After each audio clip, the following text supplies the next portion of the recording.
کہ ہم اور آپ جتنے بھی انسان ہیں وہ اس دھرتی میں رہنے کے لیے نہیں آئے، ہمیشہ یہاں رہنا کسی کو نہیں ہے۔ یہاں جو ہے وہ اپنا اپنا ایک رول دیا ہے اللہ تعالیٰ نے، جس کو جیسا بھی دیا ہے اس میں اس کی آزمائش ہو رہی ہے، اور وہ لمیٹیڈ ٹائم ہے، فار لمیٹیڈ ٹائم، اور وہ بھی اس سے پوشیدہ رکھا گیا ہے کہ کس کے پاس کتنا وقت ہے اور کون کب اور کیسے جا رہا ہے۔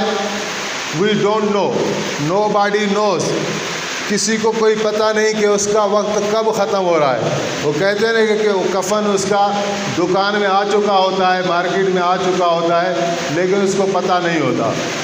تو اس کے لیے اللہ تعالیٰ نے انبیاء و رسول کا ایک سلسلہ بھیجا۔ وہ نبی، وہ انبیاء، وہ مقدس ہستیاں، وہ پاکیزہ، وہ اعلیٰ کردار کے مالک، انہوں نے اپنی زندگیاں صرف کیں کہ انسانوں کو اللہ سبحانہ و تعالیٰ سے جوڑیں، انسانوں کو اس دھوکے سے کہ گھر سے نکال کر اس کی توجہ آخرت والے گھر پر کر دیں۔ اور یہاں جو بھاگ دوڑ ہے انسان کی، وہ اس لیے ہے کہ میں زیادہ آسانی والی زندگی گزاروں، عزت مجھے ملے، شہرت ملے، راحت ملے اور طاقت ملے، اور یہاں کوئی کمی نہ ہو، سب کچھ بس میرے قدموں میں ہو۔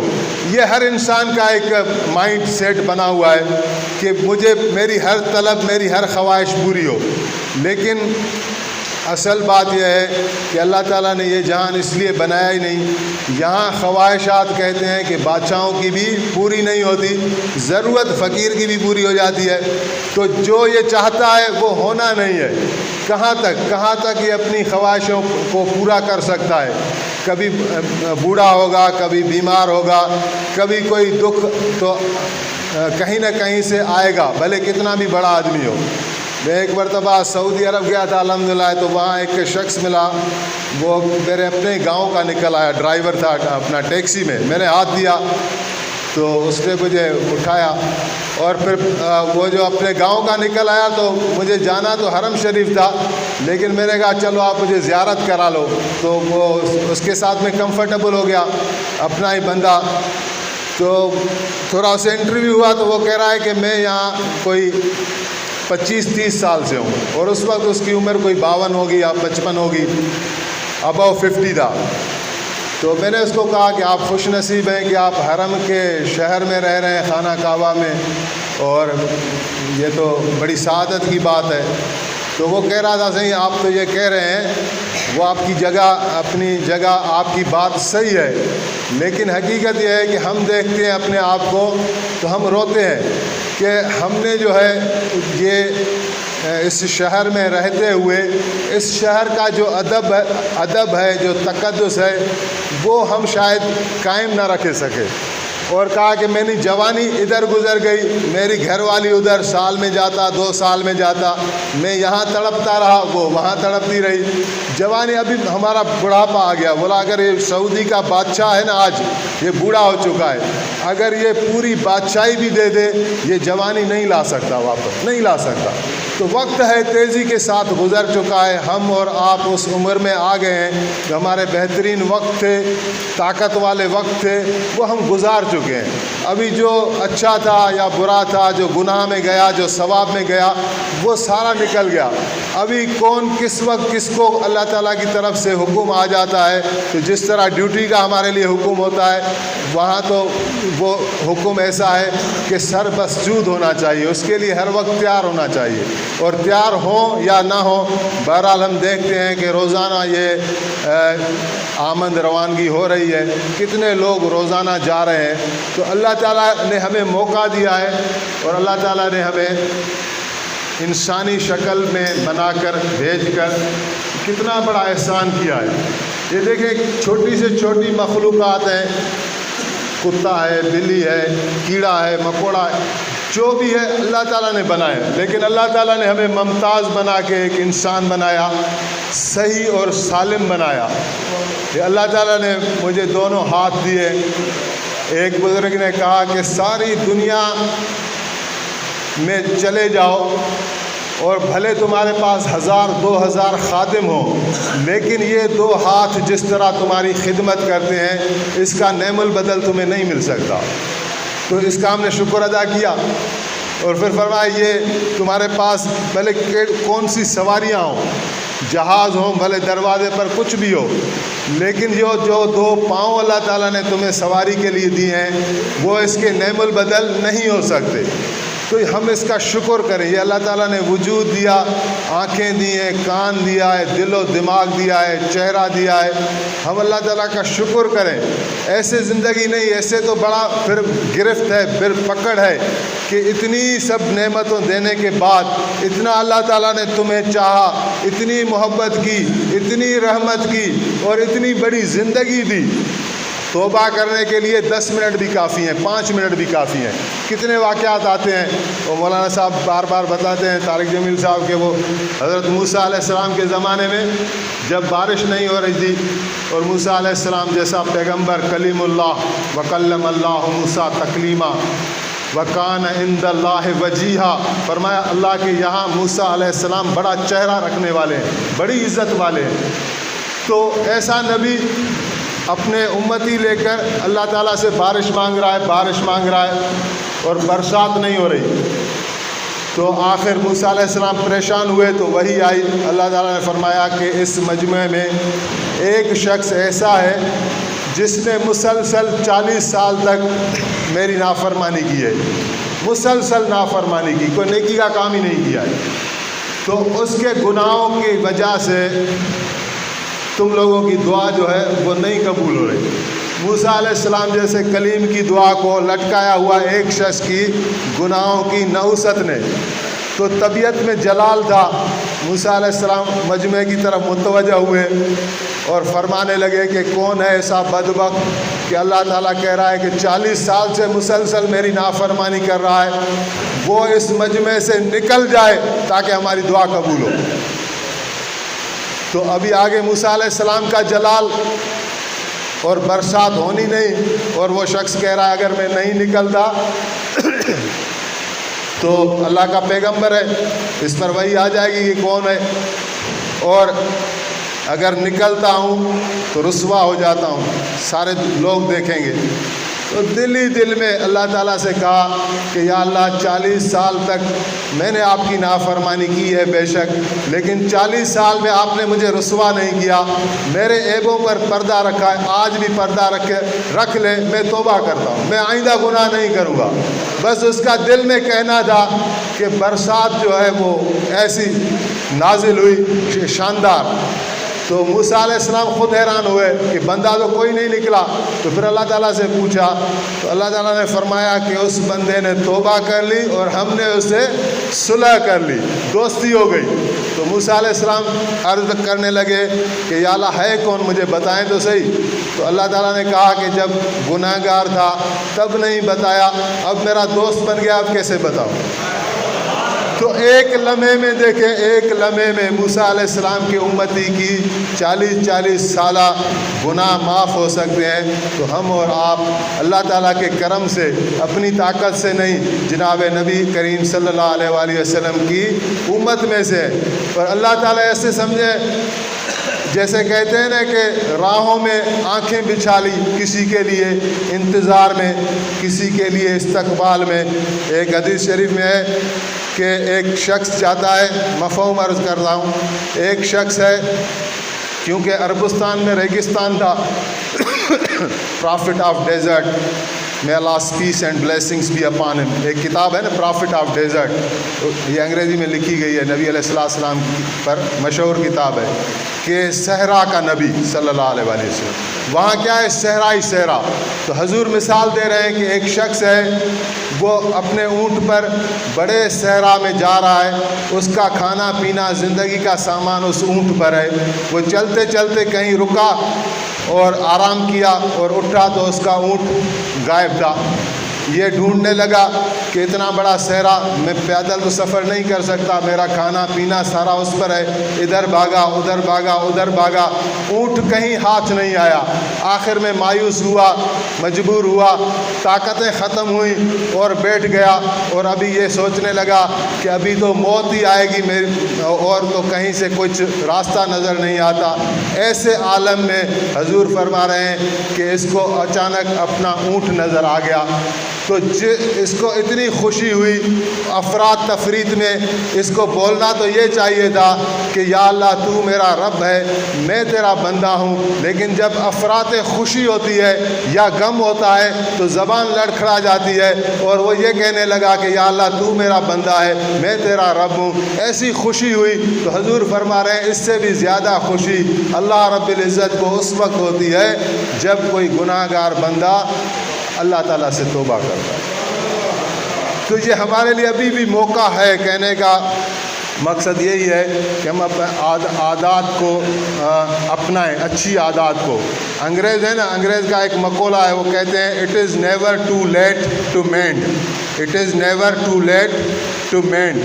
کبھی بھی اصلاح کے لیے دیر نہیں ہوتی، کبھی بھی رائٹ ایکشن اٹھانے کے لیے دیر نہیں ہے۔ آج تک جو غلط کیا کوئی مسئلہ نہیں، اللہ تعالیٰ ایک لمحے میں معاف کرنے والے ہیں۔ آج کے بعد میری کوشش ہو کہ میرے سے نماز نہ چھوٹے، کیونکہ عبادت بیس ہے۔ جب ہم نے کلمہ پڑھ لیا، اللہ تعالیٰ سے تعلق، اللہ تعالیٰ سے خوف، اللہ تعالیٰ سے امید، اللہ پر یقین۔ حضور نے فرمایا کہ ہلاک ہو جائے عبد طاغوت، عبد درہم اور عبد دینار۔ حضور فرما رہے ہیں جو یہ بادشاہوں کی عبادت کرتے ہیں، پیسوں کی عبادت کرتے ہیں، یہ درہم اور دینار کی عبادت کرتے ہیں، یہ اللہ کرے ہلاک ہو جائے۔ ہمارا پورا یقین آج افسوس کے ساتھ ان اسباب پر ہے، پورا یقین ہمارا مال پر ہے کہ میں اپنی اولاد کے لیے جمع کر دوں، ان کا کیا ہوگا، میری بیوی کا کیا ہوگا۔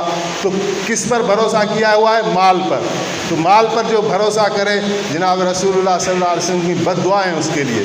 کس پر بھروسہ کرنا ہے؟ اللہ سبحانہ و تعالیٰ پر۔ حضرت علی نے فرمایا کہ جو مال پر بھروسہ کرے گا اس کی کبھی پوری نہیں ہوگی، اور جو اپنے علم پر بھروسہ کرے گا اللہ اس کو گمراہ کر دے گا، اور جو اپنے عقل پر بھروسہ کرے گا اللہ تعالیٰ اس کی عقل میں ضرور فتور لائیں گے۔ اور فرمایا جو سلطنت، اپنی طاقت پر بھروسہ کرے گا اللہ تعالیٰ اسی سلطنت میں رکھ کر اس کو ذلیل کر دیں گے۔ پھر فرمایا جو اللہ پر بھروسہ کرے گا اس کے مال کبھی کم نہیں ہوں گے، اس کی عقل کبھی ضائع نہیں ہوگی، وہ کبھی گمراہ نہیں ہوگا۔ اللہ سبحانہ و تعالیٰ ہر جگہ ہر میدان میں اس کے لیے کافی ہو جائیں گے۔ تو نبی کریم صلی اللہ علیہ وسلم کی مبارک زندگی ہمارے سامنے، عبادت کی طرف آئیں اور اچھے اخلاق کی طرف آئیں، اور کوشش کریں کہ ان باتوں کو پھیلائیں۔ جہاں ہم بیٹھتے ہیں کتنی بس آج باتیں مہنگائی کی، آج صرف باتیں ڈپارٹمنٹ کی، اس کی غیبت اس کی غیبت، اس سے کیا فائدہ ملتا ہے؟ اگر ہم جب 4-5 دوست مل کر بیٹھتے ہیں، اچھی سے اچھی بات کریں، درود شریف کی بات کر لیں، نماز کی بات کر لیں، اچھے لوگوں کے ساتھ بیٹھیں، یہ بڑی دولتیں ہیں۔ اللہ کے نبی کیا خزانے لائے ہیں کہ عقل حیران ہے۔ ایک مرتبہ فرمایا سبحان اللہ کہنے کا کتنا اجر کیا، کہ ایک درخت اس کے لیے لگ جاتا ہے، اور ایسا درخت جنت میں جس کے سائے میں اگر 100 سال بھی عربی نسل کا گھوڑا دوڑتا رہے تو وہ سایہ ختم ہونے والا نہیں ہے۔ یہ ایک مرتبہ اگر سبحان اللہ کا ثواب ہے تو جن لوگوں نے ساری زندگی گزاری اللہ کے قیاموں میں، سجدوں میں، رکوع میں، صدقات میں، تو یہ نیکیاں، یہ خزانہ ہے اصل۔ یہ بس ہمیں پردہ پڑا ہوا ہے کہ پیسہ میرا خزانہ بنے گا، عہدہ میرا خزانہ بنے گا، مال و اولاد میرے جو ہیں سہارے بنیں گے۔ اللہ سب سے بڑا سہارا ہے۔ اللہ چاہے گا تو ہمارا مال بھی ہمیں فائدہ دے گا، اللہ چاہے گا تو ہماری اولاد بھی ہمیں فائدہ دے گی، اللہ نہیں چاہے گا تو فائدہ نہیں ہوگا۔